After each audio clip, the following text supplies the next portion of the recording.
Hi, today I thought I'd showcase 6 of my favorite springtime energy tarot decks. It's raining really hard outside here in the Northern Hemisphere, and I just wanted to kind of showcase some beauty, some flowers, some light spring vibes, let's say. I'll do a quick run through, and I'll try and add some pairing ideas as well. My first deck will be the Moonchild Tarot, a classic by Danielle Noel. It's just perfection for this time of year. The color palette is pastel. The imagery is it's just perfect. It feels deep but also lighthearted, and I just love this deck. So as you can see, all these gorgeous pastel springy colors, lots of inspiration.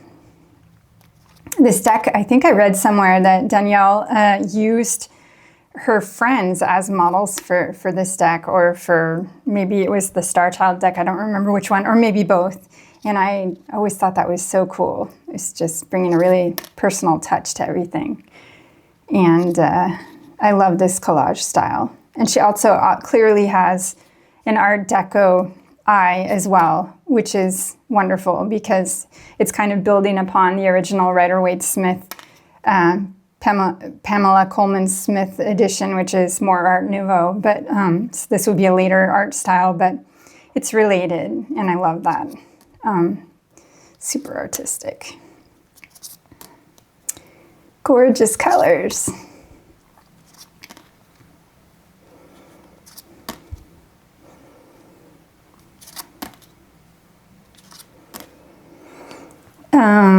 Let's see here. I think a great pairing for this deck would be the Earth Alchemy Oracle, which, aside from the colors, which are amazing together, also the style works really nicely, and the messages as well. This would be an interesting combo already, just by chance. The Four of Cups and Fairies orders rest, replenish, and release guilt. That's interesting to think of, because Four of Cups obviously being maybe feeling a little bit apathetic, a little bit disengaged. Anyway, I think that's kind of a cool message. Anyway, just look at these colors together. They're so beautiful.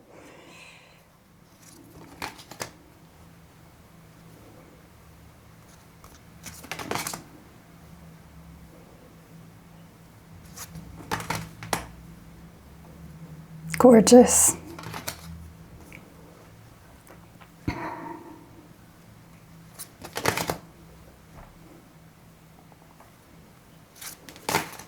I mean, I think clearly this works together. Really beautiful.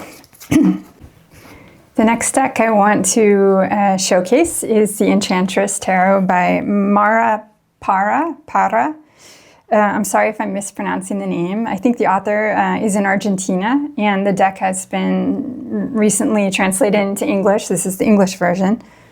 I love this deck. It's just so straightforward and perfect springtime vibes. Pastel color palette, naive art style, lighthearted, but it just kind of tells it like it is, and I love it. Also, something that's fun about this deck is that there are quotes included in the major arcana cards in the guidebook, and they add an extra little layer that's fun. For the Empress card, for instance, the quote is, or motto as they call it, is "Imperfect action beats perfect inaction," and that would be by Harry S. Truman.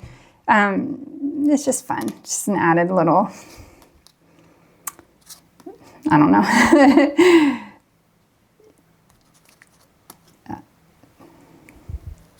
So these are so springtime. Check it out. I mean, the bicycle, the flowers, just wonderful. The color palette is so cool too. I love this purpley indigo color that's kind of spread throughout in a lot of the cards as well. Super pretty. And it made me think of, I think it's called Creative Consciousness Healing Oracle deck. So I tried pairing it with that, and I think it works beautifully. Let's have a look.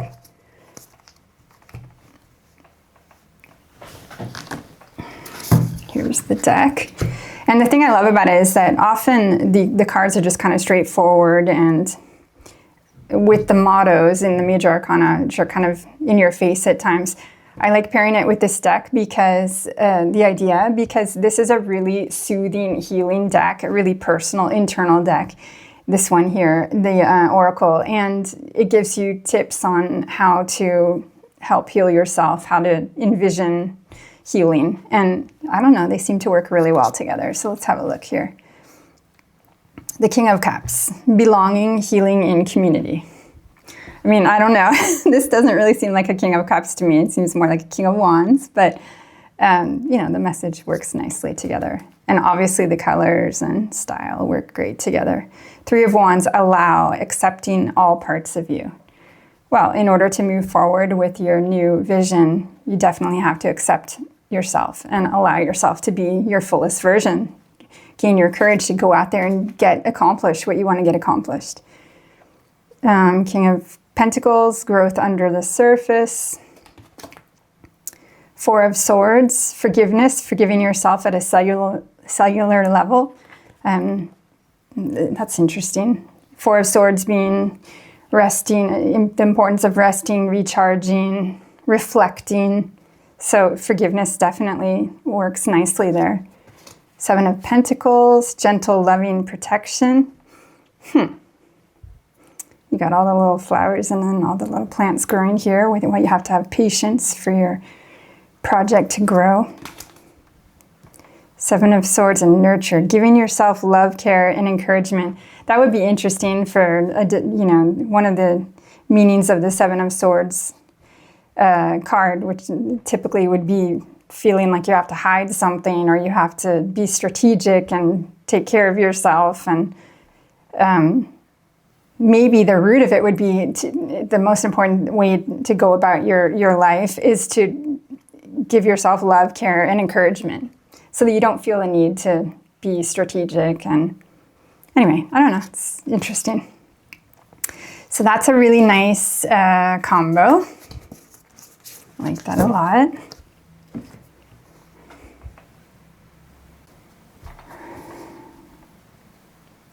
The next deck I wanted to show is a pretty obvious choice.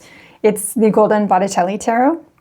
Botticelli was a Renaissance painter in Florence, second half of 1400s, and his style is so beautiful. And he's probably the most famous for his enormous depiction of the Primavera. This is a reworking of the character of Flora, the goddess of springtime, in the painting. But I guess my only quibble with this deck, it is really a pretty deck, and I love Sandro Botticelli's art style, but is that clearly it's just a reworking of everything. Bits and pieces are taken out. It's not the authentic artwork itself, but it's still really beautiful. Flowers everywhere, beautiful color palette, just perfect for spring. This is another piece of the Primavera painting. Primavera meaning springtime. These paintings are amazing. If you go to the Uffizi Gallery in Florence, and they're presented on a wall by themselves, and they're so large, and you can't help but feel the energy. It's just amazing. It's a spiritual experience. And this is Venus, the Birth of Venus, the famous painting. Again, a reworking, but seems totally perfect for springtime vibes. I thought I'd pair it with the Language of Flowers Oracle. And clearly, aesthetically, it works really nicely together. And sometimes if you do a good intention to have some nice pairings supporting each other, they will help you receive a more in-depth message. This being the Hermit card, and let's say, okay, Camellia, peace, be calm and calm will come. That sounds perfect together. Absolutely. Interesting. Judgment with grounding. The beginning is where you need to be. could be, because in a sense with the Judgment card, we are starting over. We're having an awakening and starting over in a new way. So anyway, I'll just flip through here really quickly, but they're so lovely together.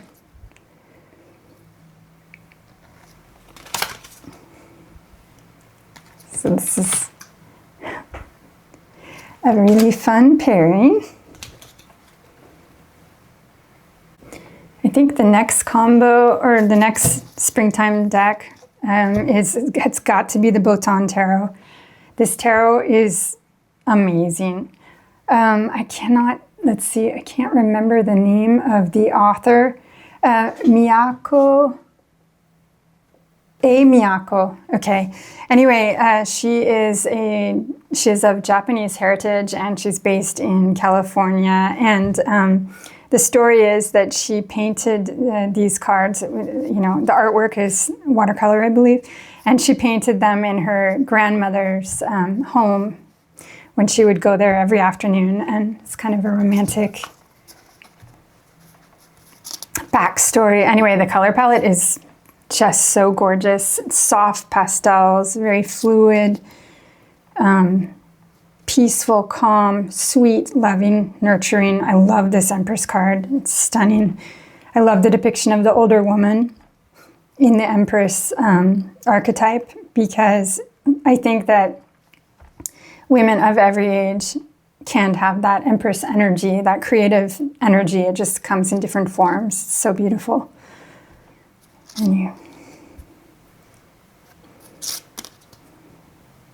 Colors are just stunning.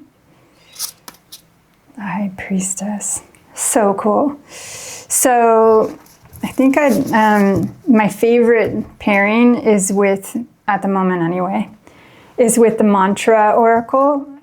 This is relatively new to my collection, and I love it so much. I think it is amazing. The special thing, aside from the artwork, which is just gorgeous, the special thing about this deck is that it includes a mantra, both in the original language, and gives you some keywords to understand it underneath. In the book, what it says, where do these 54 mantras come from? Because there are 54 cards. The book says, in many yoga practices, sacred syllables are used to start and end the moment of practice.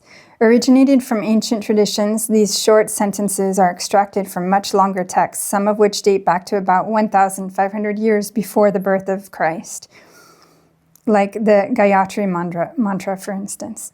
These syllables, unknown to Westerners, have been sung and repeated for hundreds, if not thousands of years, and became part of humanity's spiritual heritage.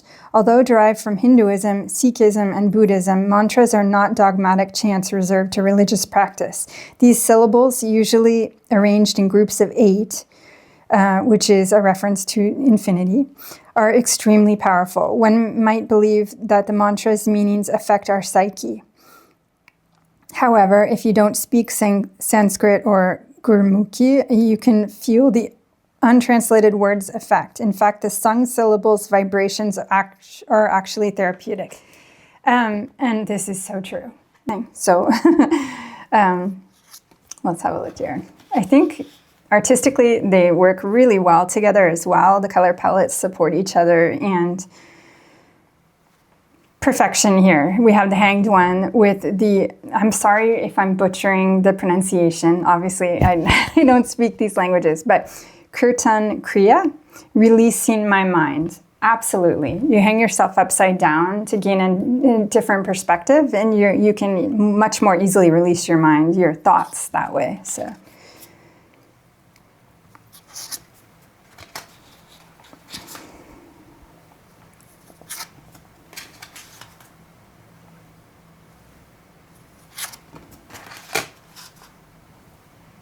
Here we have the Two of Pentacles card, and I'm seeing, even just looking at the imagery itself, the 2, the 8 a little bit, like in the original Rider-Waite-Smith card of the man balancing the 2 coins, and the intertwining of the snake. So it's very similar. It's giving me similar vibes. The channel of cosmic energy works nicely together.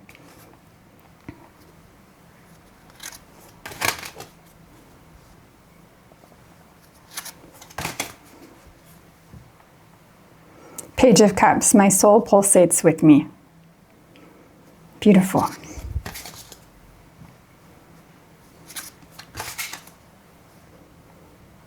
King of Swords, the unrelentless support.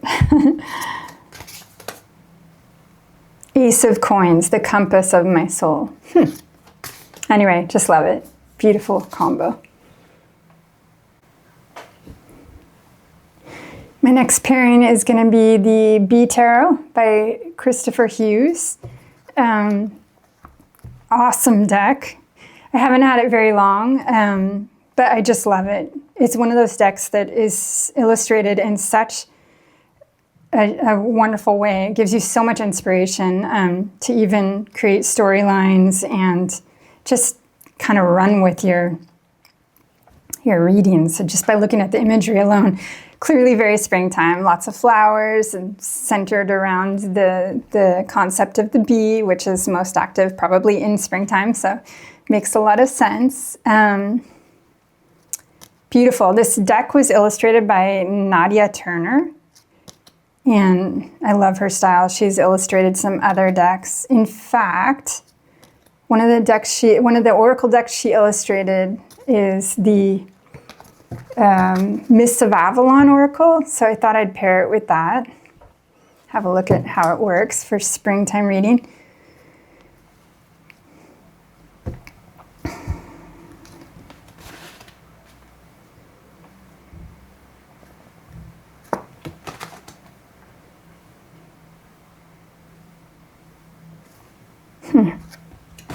Beautiful.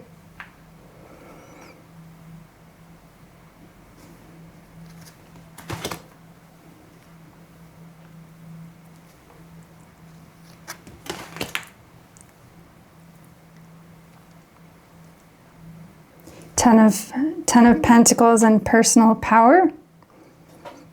Journey, death and rebirth. In a sense. I mean, the culmination of success. Two of Pentacles. Anyway, the art styles support each other completely, and yeah, I think this is a great. Some of the cards are a little bit on the dark side, but I mean, today's a rainy day here. I mean, you know, spring is about growth and rebirth. You need the rain, you need a little dark, just like you need dark for everything. Oh, this is perfect. Okay, the White Heart. Perspective, new beginnings, awakening, realignment with the rebirth card, the Judgment card. I think that is a perfect combo. Anyway, equilibrium for Two of Jars, Two of Cups. Could be. Alchemy.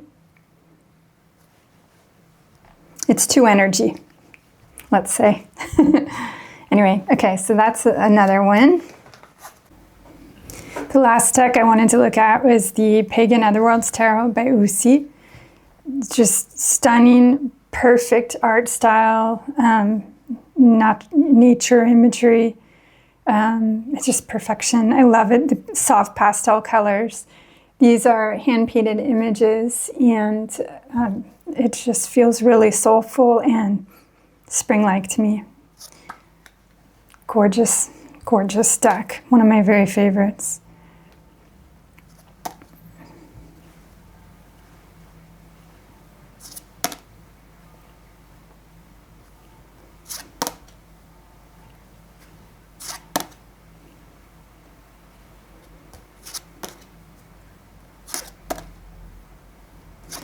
Just so pretty.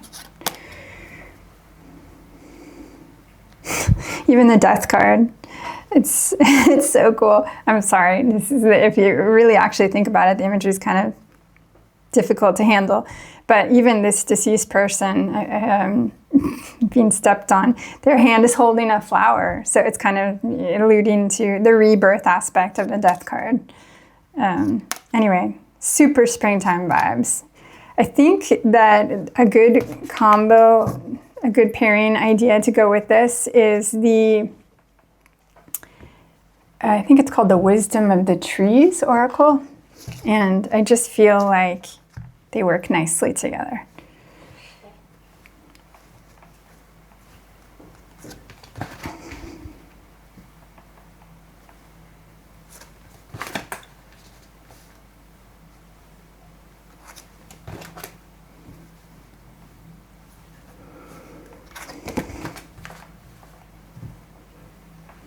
beautiful. The High Priestess having some flowers in her lap, and the flowers almost being zoomed in on here with the cherry card. It's cool. They work nicely together. And, you know, spring, growth, green, flowers, creation. I love it. The Fool could even be looking at this beautiful scene and be like, okay, I'm off on my journey. Here I go. Gorgeous. Anyway, I hope you, oh man, just check this out as well. The Lovers with the apple, like Adam and Eve kind of, and then the basket of apples. So fabulous. Clearly, this deck, you need to really look at the guidebook because it gives you all the information in the guidebook. But, you know, this is a great stepping off point. I hope you enjoyed the video and you're enjoying spring and your springtime vibes. And I'll see you next time.